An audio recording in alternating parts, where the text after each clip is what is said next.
अस्सलातु खैरुम मिनन नौम।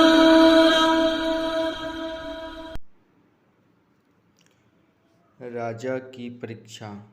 सादा जीवन और उच्च विचार रखने वाले कबीरदास की ख्याति दूर दूर तक फैली हुई थी और बनारस के राजा वीर सिंह भी कबीरदास जी के भक्तों में से एक थे। जब कभी कबीरदास राजा से मिलने जाते तो राजा स्वयं कबीरदास जी के चरणों में बैठ जाते और उन्हें राजगद्दी पर बैठा देते। एक दिन कबीरदास ने सोचा कि वीर सिंह की परीक्षा ली जाए कि क्या वो सचमुच इतने बड़े भक्त हैं जितना कि उनके व्यवहार से नजर आता है, या यह दिखावा मात्र है। अगले ही दिन वे बनारस के बाजारों में एक मोची और एक महिला भक्त, जो कि पहले वेश्या थी, के साथ राम नाम जपते निकल पड़े और साथ ही उन्होंने अपने हाथ में 2 बोतलें पकड़ ली जिसमें रंगीन पानी था, पर दोनों पर देखने से शराब की तरह नजर आता था। कबीरदास के ऐसा करने से उनके शत्रुओं को उन पर उंगली उठाने का मौका मिल गया। शहर भर में उनका विरोध होने लगा और उनके शराब की बोतलें हाथ में लिए एक मोची और वेश्या के साथ इस तरह शहर में घूमने की खबर राजा तक पहुंची। कुछ समय बाद कबीरदास जी की योजना अनुसार राजा दरबार पहुंचे। उनके इस व्यवहार से राजा पहले से ही मन क्षुब्ध थे और इस बार उन्हें देखकर वे अपनी गद्दी से नहीं उठे। कबीर तुरंत समझ गए कि राजा भी आम लोगों की तरह है। उन्हें तुरंत ही दोनों बोतलें जमीन पर पटक दी। उन्हें ऐसा करते देख राजा ने सोचा, एक शराबी कभी इस तरह से शराब की बोतल नहीं फेंक सकता, जरूर बोतलें में कुछ और है। राजा तुरंत उठा और कबीरदास जी के साथ आए मोची और किनारे कर उसे पूछा, ये सब क्या है? मोची बोला, अरे महाराज, आपको नहीं पता, जगन्नाथ मंदिर में आग लगी हुई है और संत कबीर दास इन बोतलों में भरे पानी से वो आग बुझा रहे हैं। राजा ने इस घटना का दिन और समय नोट कर लिया और बाद में इस बात की सच्चाई का पता लगाने के लिए एक दूत जगन्नाथ मंदिर भेजा। मंदिर के आसपास रहने वाले लोगों ने इस बात की पुष्टि की कि उसी दिन और उसी समय मंदिर में आग लगी थी जिसे बुझा दिया गया था। जब राजा को इस सच्चाई का पता चला तो उन्हें अपने व्यवहार पर पछतावा हुआ और संत कबीर दास में उनका विश्वास और भी दृढ़ हो गया।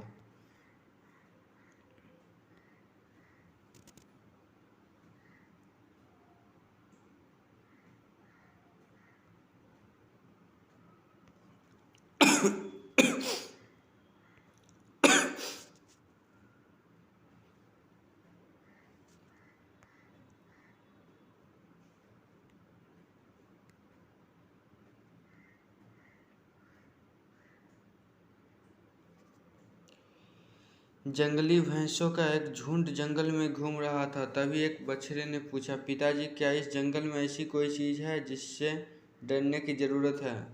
बस शेरों से सावधान रहना, भैंसा बोला। हाँ, मैंने भी सुना है कि शेर बड़े खतरनाक होते हैं और कभी मुझे शेर दिखा तो मैं जितना हो सके उतनी तेज़ी से दौड़ूंगा और भाग जाऊंगा, बछड़ा बोला। नहीं, इससे बुरा तो तुम कुछ कर ही नहीं सकते, भैंसा बोला। बछड़े को यह बात कुछ अजीब लगी। वह बोला, क्यों? वे खतरनाक होते हैं, मुझे मार सकते हैं, तो भला मैं भागकर अपनी जान क्यों न बचाऊं? भैंसा समझाने लगा, और तुम भागोगे तो शेर तुम्हारा पीछा करेंगे। भागते समय वे तुम्हारी पीठ पर आसानी से हमला कर सकते हैं और तुम्हें नीचे गिरा सकते हैं, और एक बार तुम गिर गए तो मौत पक्की समझो। तो ऐसी स्थिति में मुझे क्या करना चाहिए? बछड़े ने घबराहट में पूछा। अगर तुम कभी भी मेरे शेरों को देखो तो अपनी जगह डटकर खड़े हो जाओ और ये दिखाओ कि तुम जरा भी डरे हुए नहीं हो। अगर वो ना जाए तो उसे अपनी तेज सींगें दिखाओ और खुरों की जमीन पर पटको। अगर तब भी शेर ना जाए तो धीरे धीरे उसकी तरफ बढ़ो और अंत में तेजी से अपनी पूरी ताकत के साथ उस पर हमला कर दो। भैंस ने गंभीरता से समझाया, ये तो पागलपन है, ऐसा करने में तो बहुत खतरा है। अगर शेर ने पलटकर मुझ पर हमला कर दिया तो? बछड़ा नाराज होते हुए बोला। बेटे, अपने चारों तरफ देखो, क्या दिखाई देता है? भैंसा ने कहा। बछड़ा घूम घूम कर देखने लगा। उसके चारों तरफ ताकतवर भैंसों का बड़ा सा झुंड था। अगर कभी भी तुम्हें डर लगे तो ये याद रखो कि हम सब तुम्हारे साथ हैं। अगर तुम मुसीबत का सामना करने के बजाय भाग खड़े होते हो तो हम तुम्हें नहीं बचा पाएंगे, लेकिन अगर तुम साहस दिखाते हो और मुसीबत से लड़ते हो तो हम मदद के लिए ठीक तुम्हारे पीछे खड़े होंगे। बछड़े ने गहरी सांस ली और अपने पिता को इस सीख के लिए धन्यवाद दिया। हम सभी की ज़िंदगी में शेर है, कुछ ऐसी समस्या है जिनसे हम डरते हैं, जो हमें भागने पर, हारने पर मजबूर करना चाहता है। लेकिन हम अगर भागते हैं तो वे हमारा पीछा करते हैं और हमारा जीना मुश्किल कर देता है। इसलिए उन मुसीबतों का सामना करिए, उन्हें दिखाइए कि आप उससे डरते नहीं हैं, दिखाइए कि आप सचमुच ताकतवर हैं और पूरे साहस और हिम्मत के साथ उल्टा उनकी तरफ टूट पड़िए। और जब आप ऐसा करेंगे तो आप पाएंगे कि आपके परिवार और दोस्त पूरी ताकत से आपके पीछे खड़े हैं। एक राजा बहुत बड़ा प्रजा पालक था, हमेशा प्रजा के हित में प्रयत्नशील रहता था। वह इतना कर्मठ था कि अपना सुख, ऐशो आराम सब छोड़कर सारा समय जन कल्याण में ही लगा देता था। यहाँ तक कि जो मोक्ष का साधन है, अर्थात भजन, उसके लिए भी वह समय नहीं निकाल पाता था।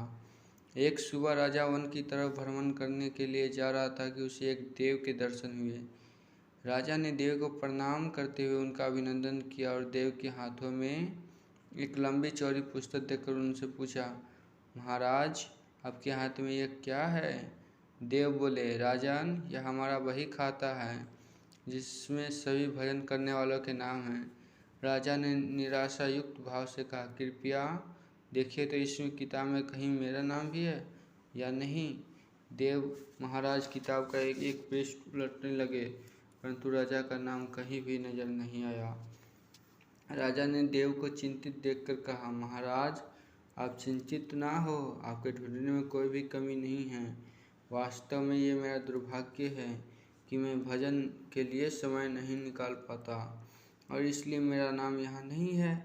उस दिन राजा के मन में आत्मग्लानि सी उत्पन्न हुई, लेकिन उसके बावजूद उन्होंने इसे नज़रअंदाज कर दिया और पुनः परोपकार की भावना के लिए दूसरों की सेवा करने में लग गए।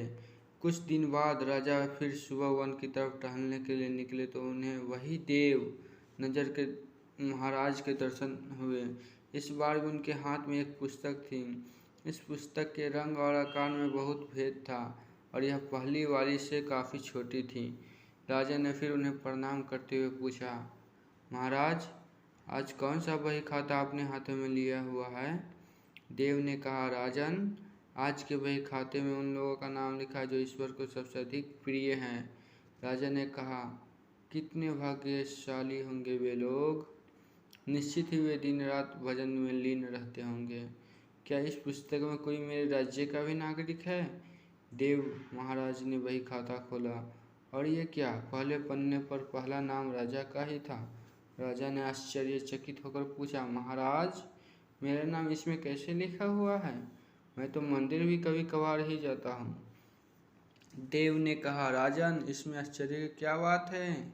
जो लोग निष्काम होकर संसार की सेवा करते हैं, जो लोग संसार के उपकार में अपना जीवन अर्पण करते हैं, जो लोग मुक्ति का लोभ भी त्याग कर प्रभु के निर्बल संतानों की सेवा सहायता में अपना योगदान देते हैं, उन त्यागी महापुरुषों का भजन स्वयं ईश्वर करता है। हे राजन, तू मत पछता कि तू पूजा पाठ नहीं करता, लोगों की सेवा कर, तू असल में भगवान की ही पूजा करता है। परोपकार और निस्वार्थ लोक सेवा किसी भी उपासना से बढ़कर है। देव ने वेदों का उदाहरण देते हुए कहा, कर्म करते हुए 100 वर्ष जीने की इच्छा करो तो कर्म बंधन में लिप्त हो जाओगे। राजन, भगवान दीन दयालु है, उन्हें खुशामद नहीं भाती बल्कि आचरण भाता है।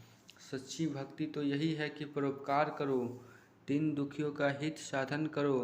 अनाथ, विधवा, किसान और निर्धन आज अत्याचारियों से सताए जाते हैं।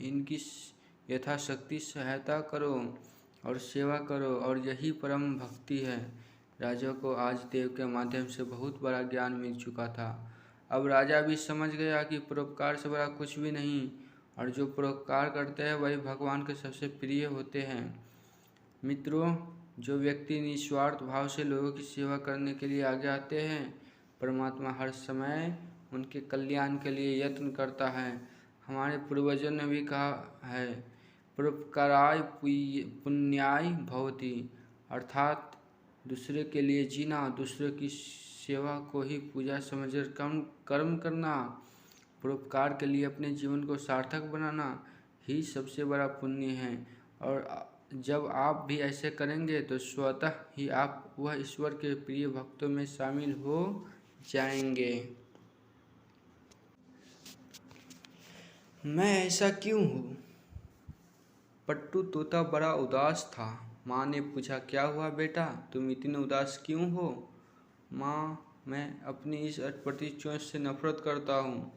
पट्टू लगभग रोते हुए बोला, तुम अपनी चोंच से नफरत क्यों करते हो? इतनी सुंदर तो है। माँ ने समझाने की कोशिश की, नहीं, बाकी सभी पक्षियों की चोंच कहीं अच्छी है।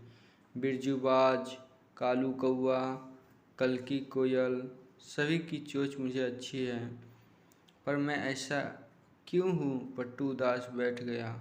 माँ कुछ देर शांति में बैठ गई। उसे भी लगा कि शायद पट्टू सही कह रहा है। पट्टू को समझाए तो कैसे? तब उसे सोचा, क्यों न पट्टू को ज्ञानी काका के पास भेजा जाए, जो पूरे जंगल में सबसे समझदार तोते के रूप में जाने जाते थे। माँ ने तुरंत ही पट्टू को काका के पास भेज दिया। ज्ञानी काका जंगल के बीचों बीच एक बहुत पुराने पेड़ की शाखा पर रहते थे। पट्टू उनके समक्ष जाकर बैठ गया और पूछा, काका, मेरी एक समस्या है। प्यारे बच्चे, तुम्हें क्या दिक्कत है, बताओ मुझे, काका बोले। पट्टू बताने लगा, मुझे मेरी चोंच पसंद नहीं है, ये कितनी अटपटी सी लगती है, बिल्कुल भी अच्छी नहीं लगती। वही मेरे दोस्त बिरजूबाज, कालू कौआ, कलकी कोयल, सभी की चोंच कितनी सुंदर है। काका बोले, सो तो है, उन्हें चोंचें तो अच्छी है। खैर, तुम ये बताओ कि क्या तुम्हें खाने में केंचुए और कीड़े मकोड़े पसंद है? छी, ऐसे बेकार चीज़ें तो मैं कभी न खाऊं। पट्टू ने झट से जवाब दिया। अच्छा छोड़ो, क्या तुम्हें मछलियाँ खिलाई जाए? काका ने पूछा। या फिर तुम्हें खरगोश और चूहे परोसे जाए? हट, काका, कैसी बातें कर रहे हैं आप? मैं एक तोता हूँ, मैं ये सब खाने के लिए नहीं बना हूँ। पट्टू नाराज होते हुए बोला। बिल्कुल सही, काका बोले, यही तो मैं तुम्हें समझाना चाहता हूँ। इससे मैंने तुम्हें कुछ अलग तरीके से बनाया है। जो तुम पसंद करते हो वो तुम्हारे दोस्तों को पसंद नहीं आएगा, और जो तुम्हारे दोस्त पसंद करते हो वो तुम्हें पसंद नहीं भाएगा। सोचो, अगर तुम्हारी चोंच जैसी है वैसी नहीं हो तो क्या तुम अपनी फेवरेट ब्राज़ीलियन अखरोट खा पाते? नहीं ना। इसलिए अपना जीवन ये सोचने में ना लगाओ कि दूसरे के पास क्या है क्या नहीं। बस ये जानो कि तुम जिन गुणों के साथ पैदा हुए, हो सकता है सर्वश्रेष्ठ उपयोग किए जा सकता है, और उससे अधिक से अधिक कैसे विकसित किया जा सकता है। पट्टू काका की बात समझ आई। वह खुशी खुशी अपनी माँ के पास वापस लौटा। पट्टू तोते की तरह बहुत से लोग अक्सर अपने पॉजिटिव पॉइंट को क्वांट करके खुश होने के बजाय दूसरे की योग्यता और उपलब्धि देखकर कंपैरिजन में लग जाते हैं। दोस्तों, दूसरों को देखकर कुछ सीखना और कुछ कर गुजरने के लिए इंस्पायर होना तो ठीक है, पर बेकार के कंपैरिजन कर किसी से ईर्ष्या करना हमें डिसपॉइंट ही करता है। हमें इस बात को समझना चाहिए कि हम सब अपने आप में यूनिक है, और हमारे पास जो एबिलिटी है, क्वालिटी है, उन्हीं का प्रयोग कर हम अपने जीवन को सार्थक बना सकते हैं। दोस्तों, मेरा अगर कहानी अच्छी लगे, पसंद आए तो कमेंट में गुड नाइस लिखना।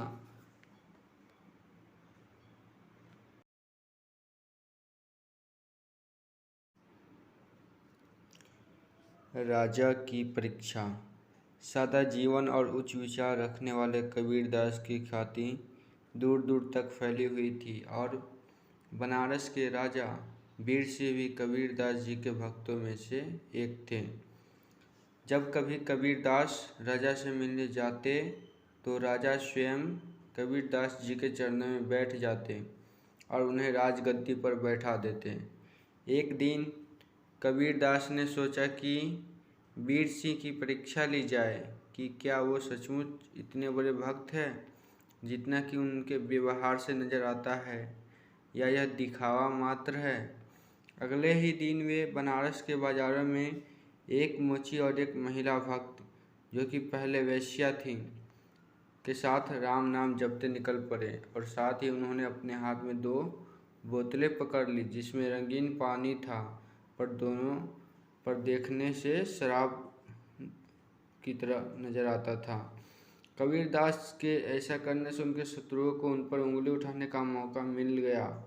शहर भर में उनका विरोध होने लगा और उनके शराब की बोतलें हाथ में लिए एक मोची और वेश्या के साथ इस तरह शहर में घूमने की खबर राजा तक पहुंची। कुछ समय बाद कबीरदास जी की योजना अनुसार राजा दरबार पहुंचे। उनके इस व्यवहार से राजा पहले से ही मन क्षुब्ध थे और इस बार उन्हें देखकर वे अपनी गद्दी से नहीं उठे। कबीर तुरंत समझ गए कि राजा भी आम लोगों की तरह है। उन्हें तुरंत ही दोनों बोतलें जमीन पर पटक दी। उन्हें ऐसा करते देख राजा ने सोचा, एक शराबी कभी इस तरह से शराब की बोतल नहीं फेंक सकता, जरूर बोतलों में कुछ और है। राजा तुरंत उठा और कबीरदास जी के साथ आए मोची और किनारे कर उसे पूछा, ये सब क्या है? मोची बोला, अरे महाराज, आपको नहीं पता, जगन्नाथ मंदिर में आग लगी हुई है और संत कबीरदास इन बोतलों में भरे पानी से वो आग बुझा रहे हैं। राजा ने इस घटना का दिन और समय नोट कर लिया और बाद में इस बात की सच्चाई का पता लगाने के लिए एक दूत जगन्नाथ मंदिर भेजा। मंदिर के आसपास रहने वाले लोगों ने इस बात की पुष्टि की कि उसी दिन और उसी समय मंदिर में आग लगी थी जिसे बुझा दिया गया था। जब राजा को इस सच्चाई का पता चला तो उन्हें अपने व्यवहार पर पछतावा हुआ और संत कबीरदास में उनका विश्वास और भी दृढ़ हो गया।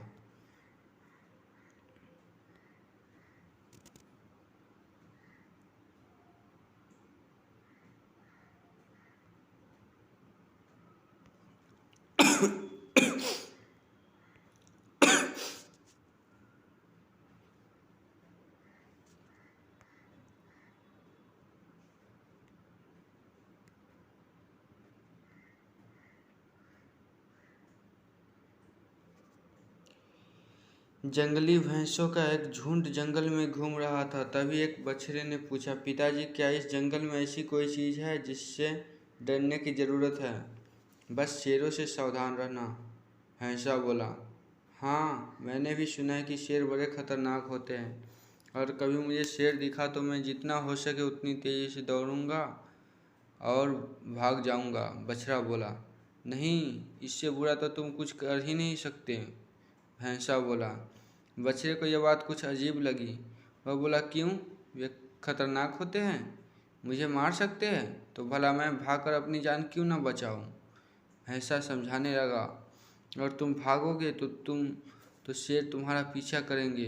भागते समय वे तुम्हारी पीठ पर आसानी से हमला कर सकते हैं और तुम्हें नीचे गिरा सकते हैं, और एक बार तुम गिर गए तो मौत पक्की समझो। तो ऐसी स्थिति में मुझे क्या करना चाहिए? बछड़े ने घबराहट में पूछा। अगर तुम कभी भी मेरे शेरों को देखो तो अपनी जगह डटकर खड़े हो जाओ और ये दिखाओ कि तुम जरा भी डरे हुए नहीं हो। अगर वो ना जाए तो उसे अपनी तेज सींगें दिखाओ और खुरों की जमीन पर पटको। अगर तब भी शेर ना जाए तो धीरे धीरे उसकी तरफ बढ़ो और अंत में तेजी से अपनी पूरी ताकत के साथ उस पर हमला कर दो। भैंस ने गंभीरता से समझाया, ये तो पागलपन है, ऐसा करने में तो बहुत खतरा है। अगर शेर ने पलटकर मुझ पर हमला कर दिया तो? बछड़ा नाराज होते हुए बोला। बेटे, अपने चारों तरफ देखो, क्या दिखाई देता है? भैंसा ने कहा। बछड़ा घूम घूम कर देखने लगा उसके चारों तरफ ताकतवर भैंसों का बड़ा सा झुंड था। अगर कभी भी तुम्हें डर लगे तो ये याद रखो कि हम सब तुम्हारे साथ हैं। अगर तुम मुसीबत का सामना करने के बजाय भाग खड़े होते हो तो हम तुम्हें नहीं बचा पाएंगे, लेकिन अगर तुम साहस दिखाते हो और मुसीबत से लड़ते हो तो हम मदद के लिए ठीक तुम्हारे पीछे खड़े होंगे। बछड़े ने गहरी सांस ली और अपने पिता को इस सीख के लिए धन्यवाद दिया। हम सभी की ज़िंदगी में शेर है, कुछ ऐसी समस्या है जिनसे हम डरते हैं, जो हमें भागने पर, हारने पर मजबूर करना चाहता है। लेकिन हम अगर भागते हैं तो वे हमारा पीछा करते हैं और हमारा जीना मुश्किल कर देता है। इसलिए उन मुसीबतों का सामना करिए, उन्हें दिखाइए कि आप उससे डरते नहीं हैं, दिखाइए कि आप सचमुच ताकतवर हैं और पूरे साहस और हिम्मत के साथ उल्टा उनकी तरफ टूट पड़िए। और जब आप ऐसा करेंगे तो आप पाएंगे कि आपके परिवार और दोस्त पूरी ताकत से आपके पीछे खड़े हैं। एक राजा बहुत बड़ा प्रजा पालक था, हमेशा प्रजा के हित में प्रयत्नशील रहता था। वह इतना कर्मठ था कि अपना सुख, ऐशो आराम सब छोड़कर सारा समय जन कल्याण में ही लगा देता था। यहाँ तक कि जो मोक्ष का साधन है अर्थात भजन, उसके लिए भी वह समय नहीं निकाल पाता था। एक सुबह राजा वन की तरफ भ्रमण करने के लिए जा रहा था कि उसे एक देव के दर्शन हुए। राजा ने देव को प्रणाम करते हुए उनका अभिनंदन किया और देव के हाथों में एक लंबी चौड़ी पुस्तक देखकर उनसे पूछा, महाराज आपके हाथ में यह क्या है? देव बोले, राजन यह हमारा वही खाता है जिसमें सभी भजन करने वालों के नाम हैं। राजा ने निराशा युक्त भाव से कहा, कृपया देखिए तो इसमें किताब में कहीं मेरा नाम भी है या नहीं। देव महाराज किताब का एक एक पृष्ठ उलटने लगे, परंतु राजा का नाम कहीं भी नजर नहीं आया। राजा ने देव को चिंतित देखकर कहा, महाराज आप चिंतित ना हो, आपके ढूंढने में कोई भी कमी नहीं है। वास्तव में ये मेरा दुर्भाग्य है कि मैं भजन के लिए समय नहीं निकाल पाता और इसलिए मेरा नाम यहाँ नहीं है। उस दिन राजा के मन में आत्मग्लानि सी उत्पन्न हुई, लेकिन उसके बावजूद उन्होंने इसे नज़रअंदाज कर दिया और पुनः परोपकार की भावना के लिए दूसरों की सेवा करने में लग गए। कुछ दिन बाद राजा फिर सुबह वन की तरफ टहलने के लिए निकले तो उन्हें वही देव नजर के महाराज के दर्शन हुए। इस बार भी उनके हाथ में एक पुस्तक थी। इस पुस्तक के रंग और आकार में बहुत भेद था और यह पहली वाली से काफ़ी छोटी थी। राजा ने फिर उन्हें प्रणाम करते हुए पूछा, महाराज आज कौन सा बही खाता आपने हाथों में लिया हुआ है? देव ने कहा, राजन आज के बही खाते में उन लोगों का नाम लिखा है जो ईश्वर को सबसे अधिक प्रिय हैं। राजा ने कहा, कितने भाग्यशाली होंगे वे लोग, निश्चित ही वे दिन रात भजन में लीन रहते होंगे। क्या इस पुस्तक में कोई मेरे राज्य का भी नागरिक है? देव महाराज ने वही खाता खोला और ये क्या, पहले पन्ने पर पहला नाम राजा का ही था। राजा ने आश्चर्यचकित होकर पूछा, महाराज मेरा नाम इसमें कैसे लिखा हुआ है? मैं तो मंदिर भी कभी कभार ही जाता हूँ। देव ने कहा, राजन इसमें आश्चर्य की क्या बात है? जो लोग निष्काम होकर संसार की सेवा करते हैं, जो लोग संसार के उपकार में अपना जीवन अर्पण करते हैं, जो लोग मुक्ति का लोभ भी त्याग कर प्रभु के निर्बल संतानों की सेवा सहायता में अपना योगदान देते हैं, उन त्यागी महापुरुषों का भजन स्वयं ईश्वर करता है। हे राजन तू मत पछता कि तू पूजा पाठ नहीं करता, लोगों की सेवा कर, तू असल में भगवान की ही पूजा करता है। परोपकार और निस्वार्थ लोक सेवा किसी भी उपासना से बढ़कर है। देव ने वेदों का उदाहरण देते हुए कहा, कर्म करते हुए 100 वर्ष जीने की इच्छा करो तो कर्म बंधन में लिप्त हो जाओगे। राजन भगवान दीन दयालु है, उन्हें खुशामद नहीं भाती बल्कि आचरण भाता है। सच्ची भक्ति तो यही है कि परोपकार करो, दीन दुखियों का हित साधन करो। अनाथ, विधवा, किसान और निर्धन आज अत्याचारियों से सताए जाते हैं, इनकी यथाशक्ति सहायता करो और सेवा करो, और यही परम भक्ति है। राजा को आज देव के माध्यम से बहुत बड़ा ज्ञान मिल चुका था। अब राजा भी समझ गया कि परोपकार से बड़ा कुछ भी नहीं और जो परोपकार करते हैं वही भगवान के सबसे प्रिय होते हैं। मित्रों, जो व्यक्ति निस्वार्थ भाव से लोगों की सेवा करने के लिए आगे आते हैं, परमात्मा हर समय उनके कल्याण के लिए यत्न करता है। हमारे पूर्वजों ने भी कहा है, परोपकाराय पुण्याय भवति, अर्थात दूसरे के लिए जीना, दूसरे की सेवा को ही पूजा समझकर कर्म करना, परोपकार के लिए अपने जीवन को सार्थक बनाना ही सबसे बड़ा पुण्य है। और जब आप भी ऐसे करेंगे तो स्वतः ही आप वह ईश्वर के प्रिय भक्तों में शामिल हो जाएंगे। मैं ऐसा क्यों हूँ? पट्टू तोता बड़ा उदास था। माँ ने पूछा, क्या हुआ बेटा, तुम इतने उदास क्यों हो? माँ, मैं अपनी इस अटपटी चोंच से नफरत करता हूँ। पट्टू लगभग रोते हुए बोला, तुम अपनी चोंच से नफरत क्यों करते हो? इतनी सुंदर तो है। माँ ने समझाने की कोशिश की, नहीं, बाकी सभी पक्षियों की चोंच कहीं अच्छी है। बिरजूबाज, कालू कौआ, कल्की कोयल, सभी की चोंच मुझे अच्छी है, पर मैं ऐसा क्यों हूँ? पट्टू उदास बैठ गया। माँ कुछ देर शांति में बैठ गई। उसे भी लगा कि शायद पट्टू सही कह रहा है। पट्टू को समझाए तो कैसे?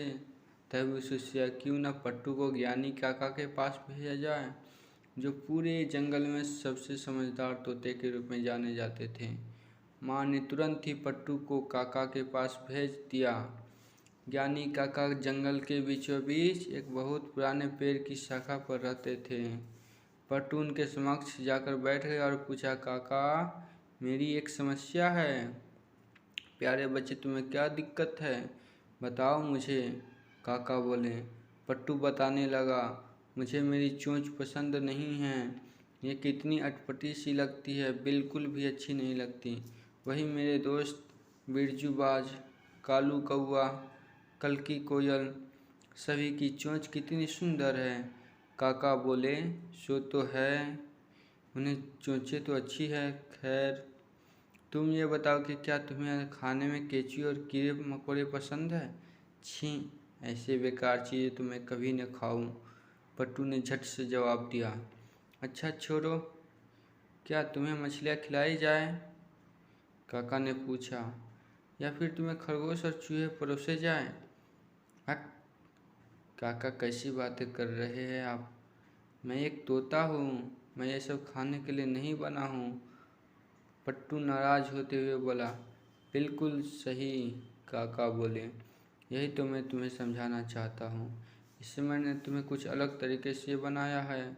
जो तुम पसंद करते हो वो तुम्हारे दोस्तों को पसंद नहीं आएगा, और जो तुम्हारे दोस्त पसंद करते हो वो तुम्हें पसंद नहीं भाएगा। सोचो, अगर तुम्हारी चोंच जैसी है वैसी नहीं हो तो क्या तुम अपनी फेवरेट ब्राज़ीलियन अखरोट खा पाते? नहीं ना। इसलिए अपना जीवन ये सोचने में ना लगाओ कि दूसरे के पास क्या है क्या नहीं। बस ये जानो कि तुम जिन गुणों के साथ पैदा हुए, हो सकता है सर्वश्रेष्ठ उपयोग किए जा सकता है, और उससे अधिक से अधिक कैसे विकसित किया जा सकता है। पट्टू काका की बात समझ आई।